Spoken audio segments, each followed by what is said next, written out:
I shouldn't even be saying this. Honestly, I don't think I'll sleep tonight after telling you. But once you know, once you hear what I saw, you'll never watch SpongeBob the same way again. You remember how innocent it used to feel, right?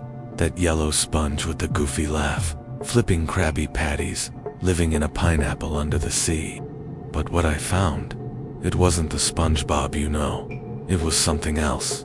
Something that should never have been drawn, let alone animated. It started when a box of old tapes arrived at the thrift store near my apartment. Nothing special, just dusty VHS, tapes, Disney, Nickelodeon, old commercials. I don't even know why I grabbed them. Nostalgia maybe. But there was one tape I almost left behind. It didn't have a label, just a faded sticker, with wide, painted eyes staring back at me. No title, no episode number, just that face. Too wide, too empty, and for some reason, I took it home. Biggest mistake of my life. When I slid the tape into the player, the screen flickered like normal, static scratching across the speakers. The Nickelodeon logo popped up, cheerful and bouncy, like always. For a second, I smiled.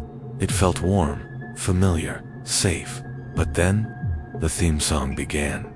And immediately, I knew something was wrong.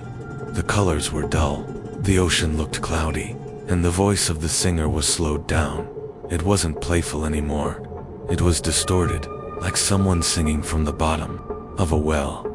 SpongeBob's laugh echoed after the intro, but it wasn't his laugh.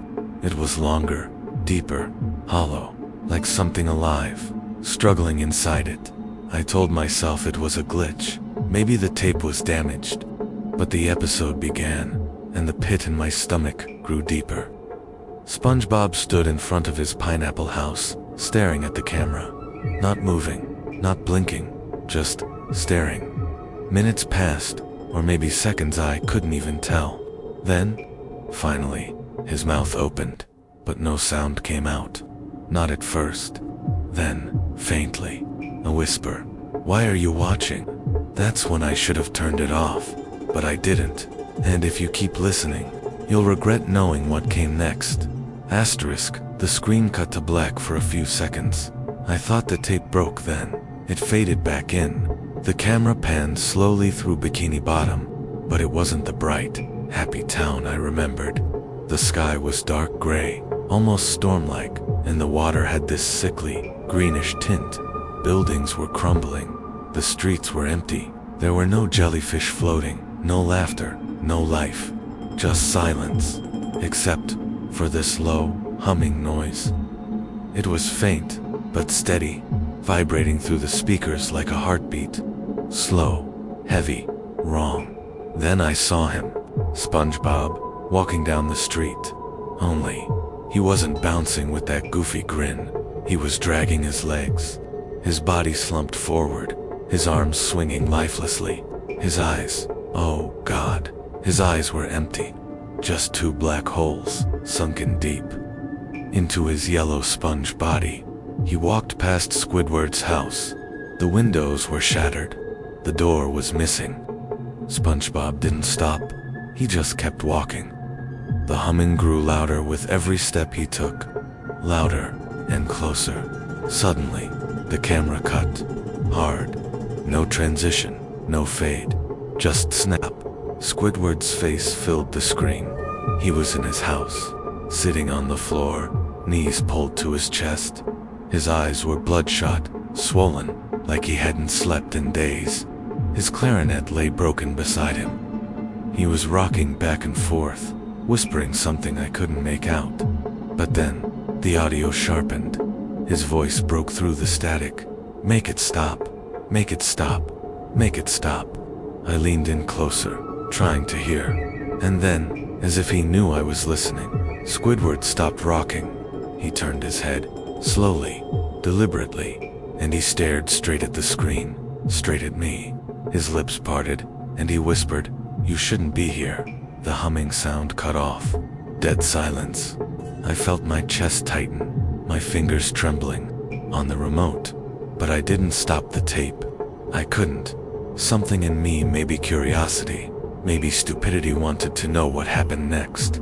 And that's when the tape changed again. The scene shifted to the Krusty Krab. Empty, dark, tables overturned, chairs broken. The grill in the kitchen was still smoking, like someone had left it burning hours ago.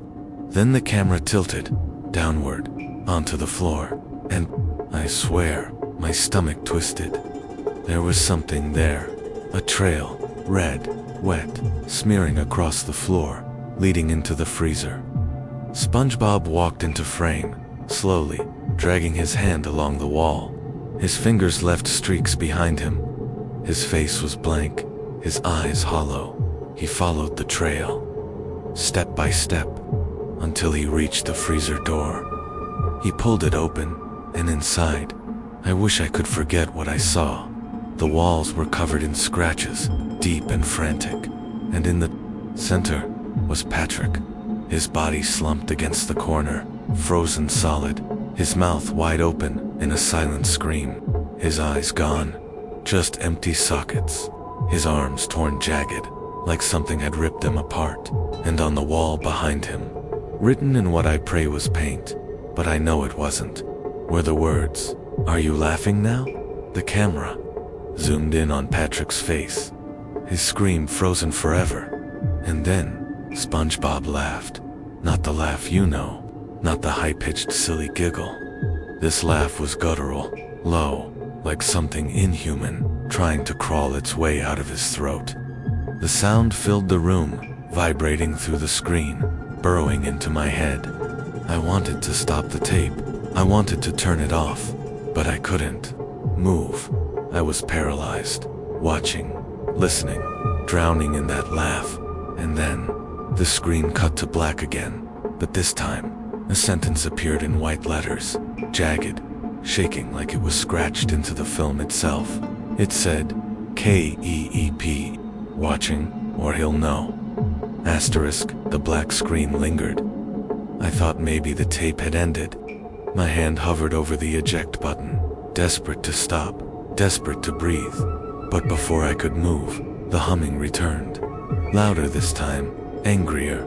The letters dissolved into static, and then the picture flickered back on. This time, it was Mr. Krabs. He was standing in his office, counting stacks of money, like always. Only his claws were trembling. His eyes darted around the room, paranoid, as if he knew something was watching him. He whispered under his breath, but the words were muffled. The camera edged closer, slowly zooming in. He looked up, straight into the lens, and hissed, "It's too late. It's already here." Suddenly, the office door slammed shut behind him. Krabs spun around, claws raised. The light bulb above him flickered, dimming the room into a sickly glow. And then, in the corner, SpongeBob stepped forward, still hollow-eyed, still dragging his legs. His laugh bubbled up again, low and broken, echoing through the small room. Krabs backed away, his shell clattering against the wall. He shouted, "Stay back, boy!" But SpongeBob didn't stop. He dropped the money from his hands. The bills scattered across the floor like dead leaves, and then the camera cut again fast, disorienting, showing flashes of red, claws thrashing, SpongeBob's mouth stretching wider than it should, teeth, jagged, uneven, tearing into something.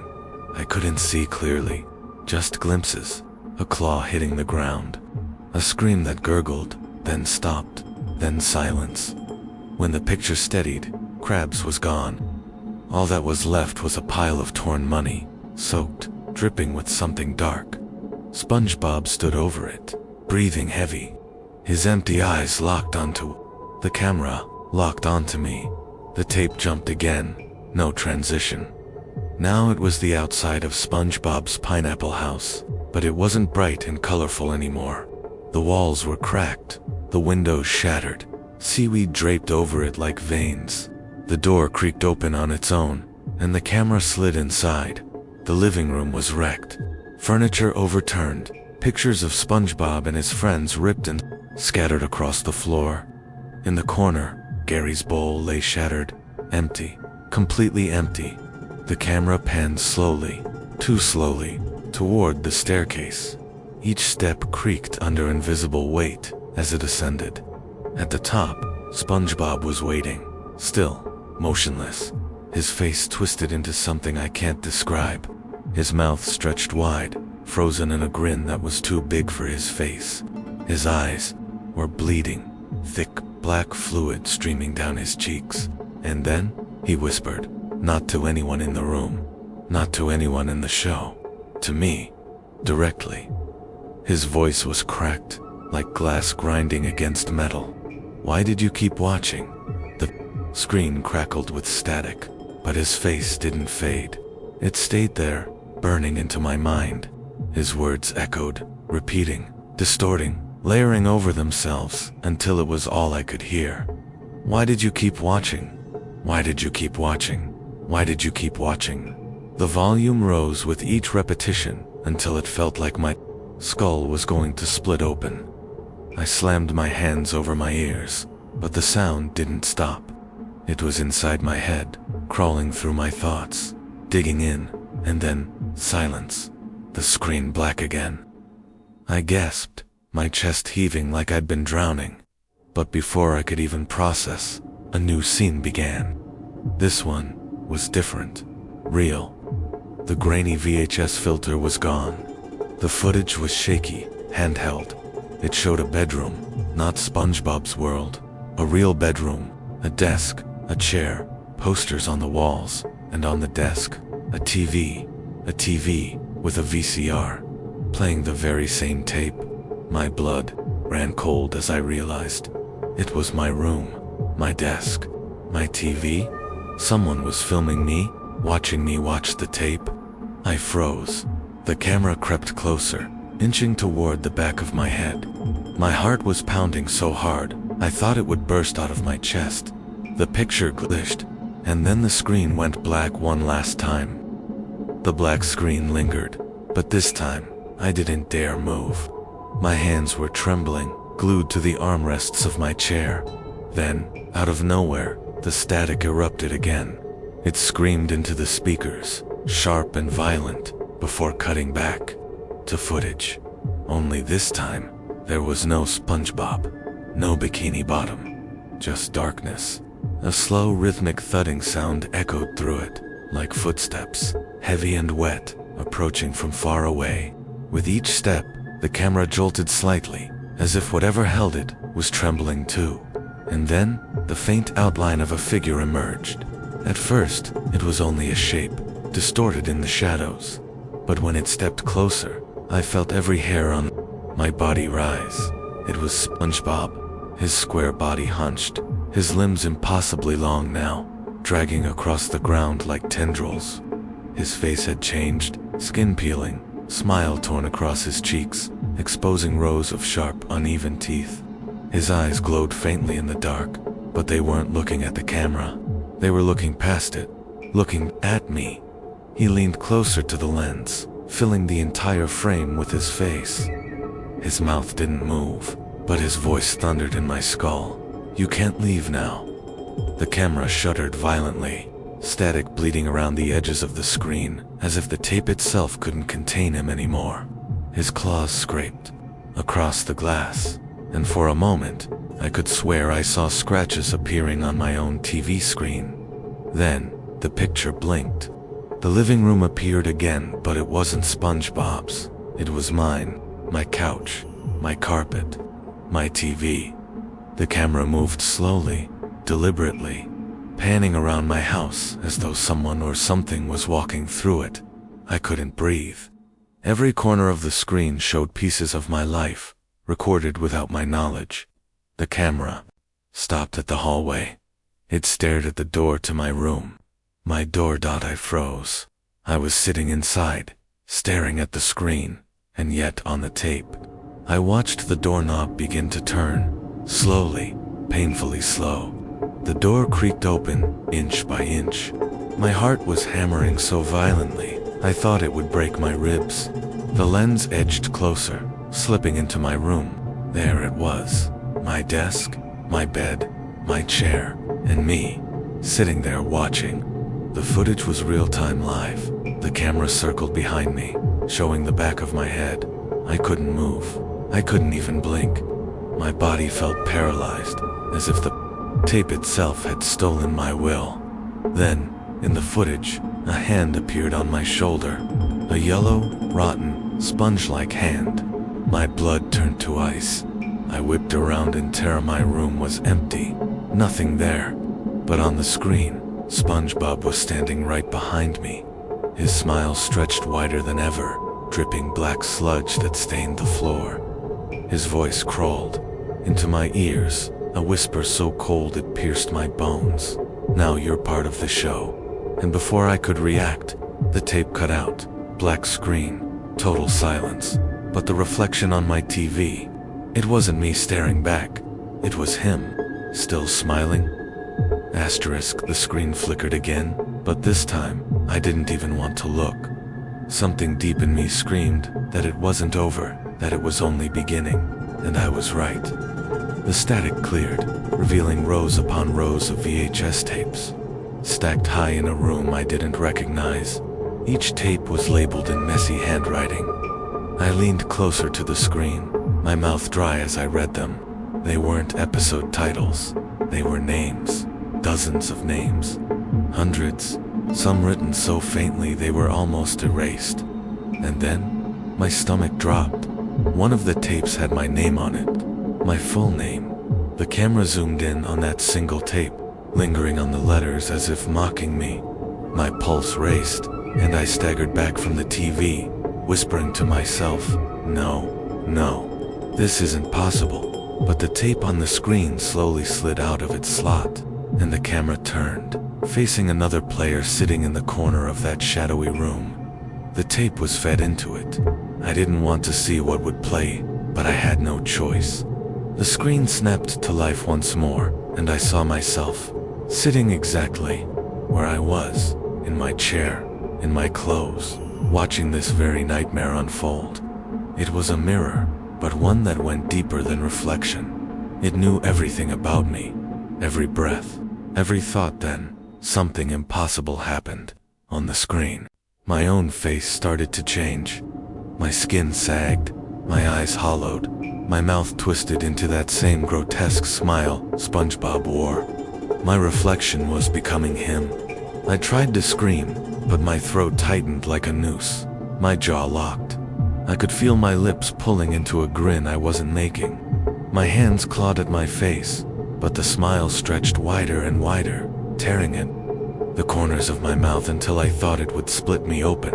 And then, I heard it, thousands of voices, overlapping, whispering in unison. "You're part of the collection now." The screen showed all those tapes again, but they weren't just names anymore. The shelves were moving, shaking, as if the voices inside were alive.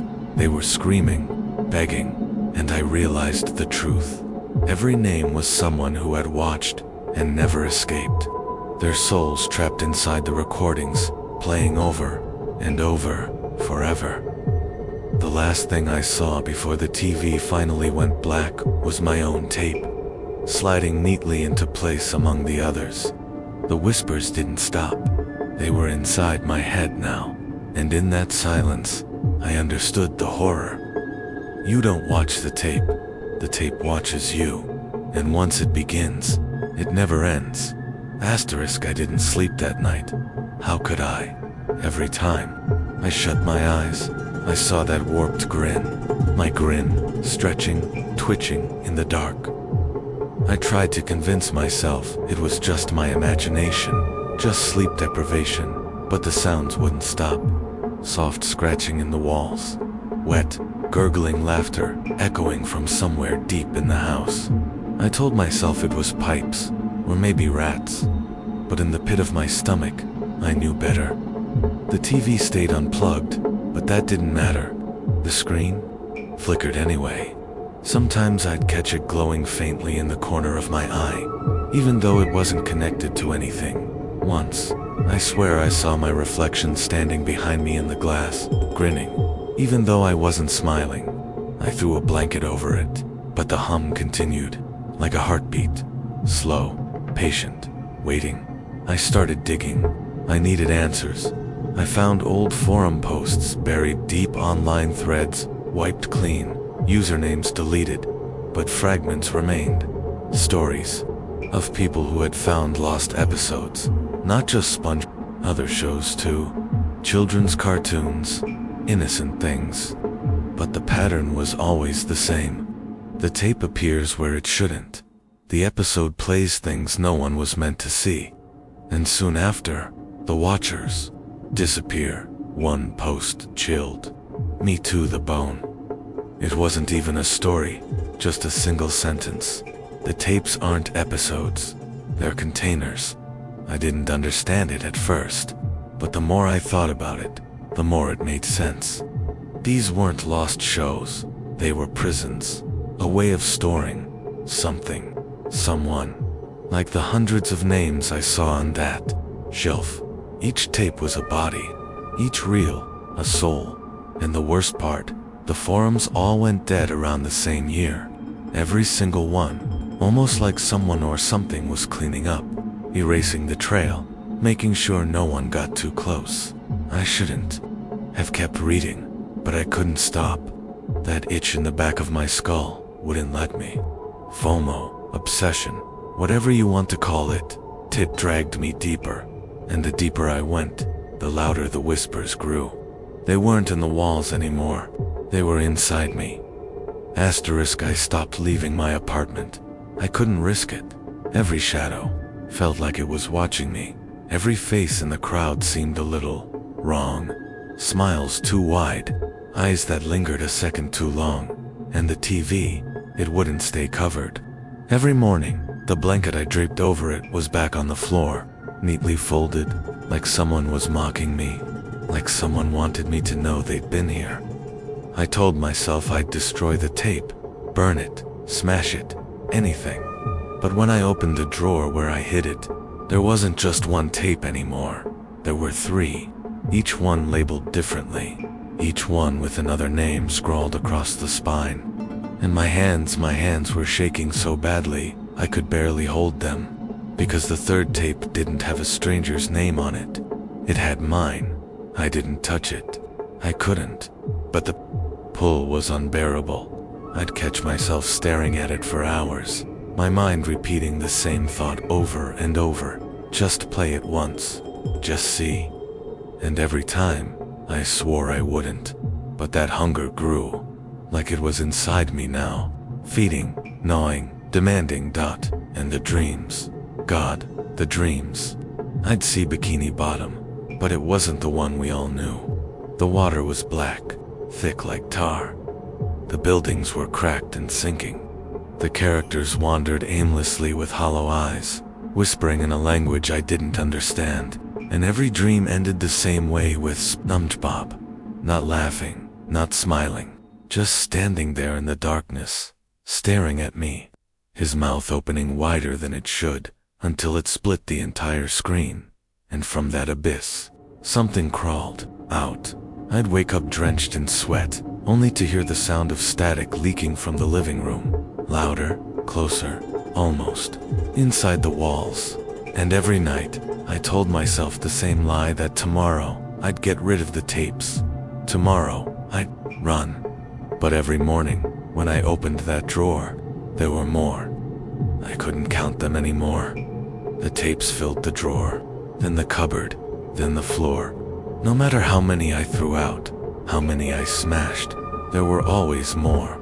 Each with my name written a little differently, sometimes neat, sometimes scrawled in a frantic hand, sometimes barely legible. Like dozens of versions of me had already been here. Like they'd all tried to warn me, and failed. The walls weren't safe anymore. I could hear things moving inside them, wet, dragging. Sounds like something crawling through the wires, through the insulation, pushing closer to where I slept. I pressed my ear against the plaster once, and I swear to God, I heard laughter. That same laugh, bubbly, innocent, distorted into something hollow. I stopped eating. I stopped showering. I stopped existing like a normal person. My entire world narrowed down to one thought: don't play the tape. If I never pressed play, maybe I could keep whatever was inside from crossing over. Maybe I could keep myself human. But temptation is cruel. It doesn't scream, it whispers. And the whispers grew louder than my own thoughts. The second tape arrived on its own. I didn't buy it. I didn't touch it. I just woke up, and there it was. Already inside the player, the TV humming with that low static glow. The title card wasn't like before. No SpongeBob logo, no cheery theme. Just 3 words, scratched into the black screen, in dripping white letters. You can't leave. I sat frozen, staring at the screen, my whole body begging me to look away. But my hand reached for the remote anyway. My thumb hovered over the button. And in that moment, I realized something. This wasn't about watching anymore. This was about surrender. Asterisk, the static deepened, turning into a low, underwater rumble that vibrated through the floorboards. My teeth ached just listening to it. And then, the screen flickered. Shapes began forming in the noise, blotches of gray and black warping into something vaguely familiar, but not the way I'd ever seen him before. Asterisk, I don't remember how I got out. 1 second, I was drowning in that static ocean, those faces pressing against me, whispering, begging. The next, I was back on my couch. The TV was dark. My throat burned like I had actually swallowed seawater, and my carpet was soaked, puddles spreading under my feet. The tape was gone, not ejected, not broken, just gone, like it had never existed at all. I tore my apartment apart that night, searching for it, but all I found was salt. Salt in the cushions, salt in my shoes, salt in my mouth every time I tried to sleep. I told myself it was a dream. That's what anyone would say, right? Just a dream. But dreams don't leave bruises. Dreams don't leave puddles. And dreams don't stare at you from the corner of the mirror when you're brushing your teeth at 3 a.m. I don't know how long I have before it comes back. Sometimes, when I turn on the TV, even if it's just background noise, I catch a flicker yellow square, smiling too wide.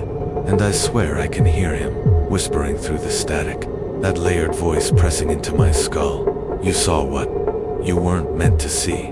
Now, they'll see you. If you find a tape like the one I did, don't watch it. Don't even touch it. Burn it. Bury it. Run. Because once you've looked into his eyes, once you've seen that lost episode, it doesn't let go. And I don't think I'll be here when it comes back for me. But if you hear static tonight, don't say I didn't warn you. His eyes were too wide, too human, bloodshot, like he hadn't slept in weeks. He stared at me, straight at me, as if the tape was aware I was watching. Behind him, the crusty crab sagged in on itself, its walls breathing like lungs. The fryers hissed, even though no one was cooking. Every surface was slick with seawater, dripping into pools that reflected. Faces, dozens of faces. Some I recognized, some I didn't, but all of them were staring back at me from the floor. Then SpongeBob spoke, not in his voice, not in any voice I could place. It was layered, like hundreds of throats speaking at once, echoing, whispering, hissing. Do you see now? My stomach lurched. The room stank of salt and rot. I blinked, and suddenly the faces on the wet floor weren't strangers anymore, they were mine. Dozens of versions of me, each one caught in different moments of terror, eyes wide, mouth screaming, head twisted at impossible angles. Every reflection begged me silently, mouths opening and closing underwater, like fish gasping for air. I tried to shut the TV off. I swear I did. My hand hit the power button again and again, but the static didn't stop. It only grew sharper, brighter, until the screen was the only thing left in the room. I wasn't in my apartment anymore. I was inside it, inside the tape. The air pressed wet and heavy against my lungs, and I could feel the weight of the ocean crushing down around me. Asterisk, I smashed the TV. I thought that would end it. Glass everywhere, wires sparking, smoke filling my lungs, but the sound didn't stop. The laughter kept going soft at first, then swelling, echoing in every corner of my apartment. It wasn't coming from the screen anymore.